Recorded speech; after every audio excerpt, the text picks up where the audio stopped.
connectez FIA TV, le numéro 1 de l'employabilité en Afrique. Nous sommes bien sûr sur Emploi Trottoir et pour ce numéro, le thème objet de notre échange s'intitule la polygamie. Et qu'est-ce que nous appelons polygamie? La polygamie, c'est le fait que l'homme ait contracté plusieurs mariages à la fois.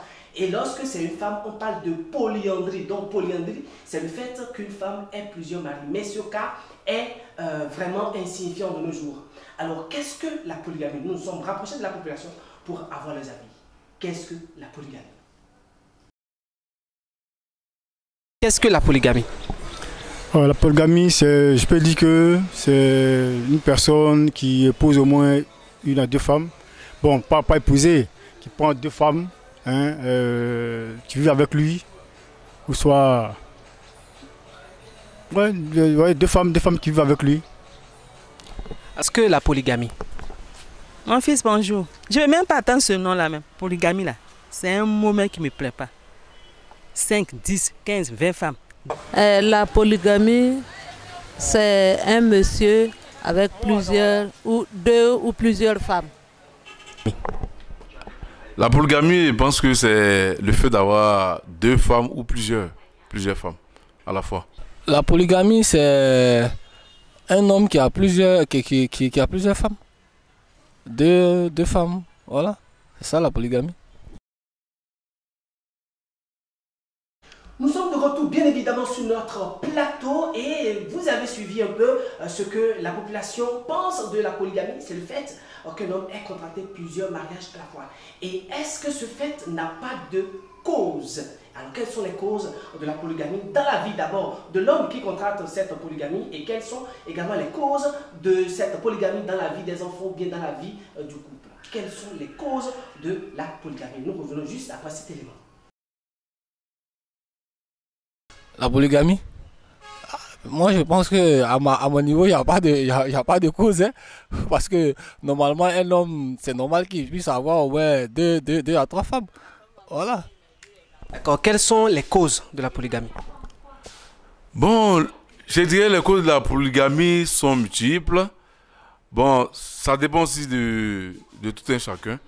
Il y a des personnes qui font cette pratique-là, je dirais, c'est une pratique, qu'une femme à la maison et une autre dehors, peut-être qu'ils ne trouvent pas plaisir. Le plaisir qu'ils ont dehors est différent de ce qu'ils ont à la maison. Bon, il y a ça aussi, ça fait partie des causes aussi de la polygamie. Les causes, bon, souvent ça dépend.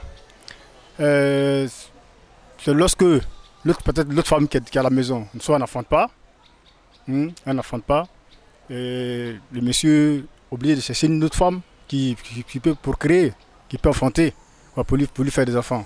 Mais il garde quand même celle qui n'enfante pas. Mais il y a d'autres aussi qui ont diverses activités, qui ont besoin de, qui ont diverses activités, qui veulent se faire aider par d'autres femmes.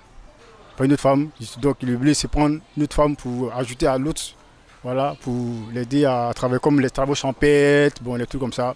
Voilà. Il y a d'autres aussi qui ont de l'argent, hein, ils ont l'argent, mais ils veulent avoir deux femmes. Voilà, c'est tout ça qui fait partie de la polygamie. Voilà quelques causes énumérées par la population vers laquelle nous sommes partis. D'aucuns ont parlé du fait que l'homme n'est pas satisfait du coup, il choisit de vivre dans la polygamie. Il y a également un autre qui a soulevé la cause du fait que l'homme étant riche, veut avoir deux femmes pour pouvoir faire sa vie. Alors, quelles sont les conséquences maintenant de la polygamie sur la vie du couple? Quelles sont les conséquences sur la vie des enfants? Toujours la population a réagi par rapport à cette question. Il n'y a pas de conséquences. Voilà, juste c'est les femmes. C'est que ça va venir des femmes. Si toi, l'homme, tu arrives à gérer ces femmes que tu as, il n'y a pas de problème. Voilà, tu les mets eux tous au même niveau. Je pense qu'il n'y a pas de problème. Dans la polygamie, il y a toutes choses dedans. Il y en a bien, il y en a mal. Les enfants ne reçoivent pas. L'autre est contre les enfants de l'autre, l'autre est contre les enfants de l'autre. Le monsieur est là, mais il ne peut pas réagir, il est là. La polygamie, là, c'est un démon. Moi, quant à moi, là, ça ne me plaît pas. Parce que quand les enfants ramassent les peaux cassées, la main souffre, le cœur fait mal. Tu mets les enfants au moins 9 mois de grossesse, tu vas mettre au dos, ils vont faire 4 pas, ils vont aller à l'école, les dépenses. Ton tour, c'est de manger aussi, puis boire, puis tu es content, tu es fier de voir ton enfant quand il travaille. Mais ça dandine, la drogue rentre dedans. Tout ça, c'est dans la polygamie. Hein. Tout ça, ça fait pas de la polygamie. Sauf si cette terre, d'autres s'en sortent. En tout cas, mais par contre, il y a d'autres là. C'est grave. Les conséquences, c'est que, bon, si la personne est mariée, que la personne pratique la polygamie, je pense qu'il peut avoir des soucis au niveau des choses, comment dire, des enfants qu'il va concevoir dehors, parce que ce sera des enfants adultérins, des enfants conçus hors mariage. Et demain, si savait que ce dernier meurt, ça se pourrait que ces enfants qui sont dehors ne puissent pas bénéficier des biens de ce monsieur qui est marié. Les victimes, ce sont les enfants. Après la séparation, bon, soit peut-être après le décès de l'un des conjoints, on constate que les enfants sont délaissés, ils sont livrés à eux-mêmes. Voilà. Alors que du mouvement du vieux, bon, lui, bon, compte tenu de ses moyens financiers, bon, lui se croit au-dessus de tout. Alors qu'après son décès, bon, ce sont les enfants qui prennent les pots cassés. Bon, moi, je ne suis pas pour la polygamie. Il n'y a aucun avantage pour la polygamie. Bon, comme à un moment, bon, certaines religions, bon, conçoivent cela, bon, ça dépend de la religion, quoi. Demain, qu'est-ce que les enfants vont devenir? Forcés, vont devenir des ennemis, ça c'est clair. Là, on ne peut même pas cacher ça même. Ils vont commencer à se battre, se déchirer par tous les moyens. Certains même vont passer dans le secteur mystique. On est en Afrique, hein. Pour avoir quelqu'un là, il faut forcément passer par là pour l'avoir facilement. Donc si le vieux même, il a laissé un petit truc, genre comme une maison, 2 chambres, salon, là même c'est gâté. Ils vont en tout moment se poursuivre. L'autre va dire non, c'est moi, je suis le grand frère. L'autre va dire moi, je suis l'enfant de la première femme. Qu'est-ce que ça devient?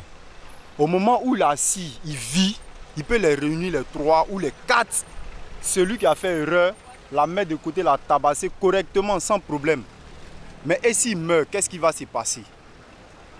Pour le monsieur, il a fait ça pour son bien. Mais entre les femmes et les enfants, tout ça devient dangereux même. C'est pas bon. Conséquence, lorsque monsieur n'arrive pas à joindre, à gérer les 2 femmes. Bon, quand tu prends 2 femmes, c'est que tu as le moyen, de t'en occuper. Voilà, c'est que tu as les moyens de t'en occuper.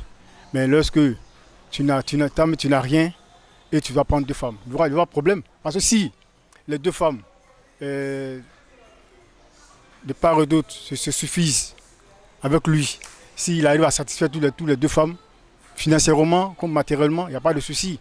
Et s'il prend les 2 femmes de la même manière, il n'y a pas de souci. Mais lorsque tu prends l'autre, tu t'occupes bien d'elle, hein, et l'autre, tu se sens lésé, tu l'abandonnes dans son sort, bon là, ça fait partie de ça, c'est une partie des conséquences. Voilà. Voilà quelques conséquences énumérées par la population vers laquelle nous sommes partis. La conséquence sur les enfants et la conséquence sur la personne même qui contracte cette polygamie après sa mort. Au soir de sa vie, il laisse un tas de problèmes derrière lui et il s'en va. Et qu'est-ce que nous pouvons retenir comme solution de cette polygamie? Faut-il bannir la polygamie ou bien faut-il la garder? La population a réagi. On revient. Vraiment, c'est bon, mais à l'époque, au temps de nos grands-parents, là, ils mariaient 2, 3 femmes, parce que ça travaillait au champ, et puis ses enfants l'ont reçu. Mais nous, à notre temps, puis ce temps qui arrive là, il faut te confier à Dieu dans la polygamie. Sinon, c'est Dieu qui a le dernier mot. Quelle solution? Bon, franchement, une solution pour garder ou l'une l'autre. Il faut avoir les moyens, en tout cas. Si tu as les moyens de t'occuper des 2 femmes, il n'y a pas de souci. Non, tu peux être polygame. Mais si tu n'as pas les moyens, ce n'est pas la peine. Voilà.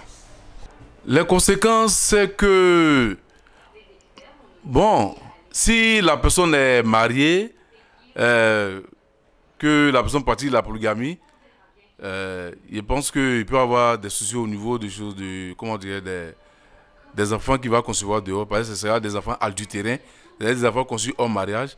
Et demain, si savait que ce dernier meurt, ça se pourrait que ces enfants qui sont dehors ne puissent pas bénéficier des biens de ce monsieur qui est marié. Ils nous ont dit, d'après eux-mêmes, c'est les hommes qui disent ça toujours, hein, qu'il y a plus de femmes que de garçons. Donc si un garçon prend une seule femme pour la marier, les autres vont rester là comme ça, sans mari.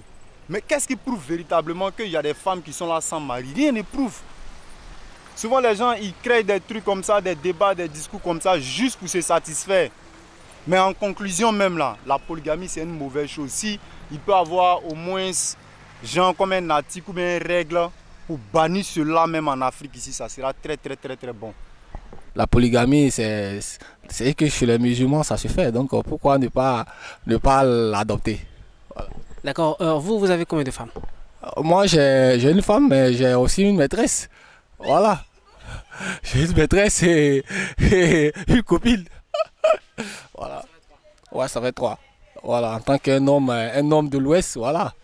Voilà, 3, c'est suffisant. Avoir sa femme, une copine et une maîtresse est une bonne chose. Hein. Ça, c'est par rapport aux hommes de l'Ouest ou de l'Est, je ne sais pas. Mais sachez que la polygamie a des conséquences. Et vous avez suivi les solutions préconisées par la population. Peut-être c'est de la légaliser. Est-ce qu'en la légalisant, cela peut résoudre les problèmes? Tout ça sont des questions que je vous laisse répondre. C'est des questions que je laisse à votre appréciation. Nous sommes à la fin de ce numéro de Emploi Trottoir de ce vendredi. Merci pour votre écoute.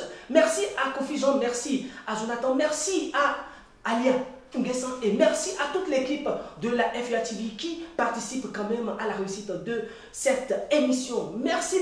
C'est le numéro de l'employabilité en Afrique. Constant Stabé, c'était moi et à vendredi prochain.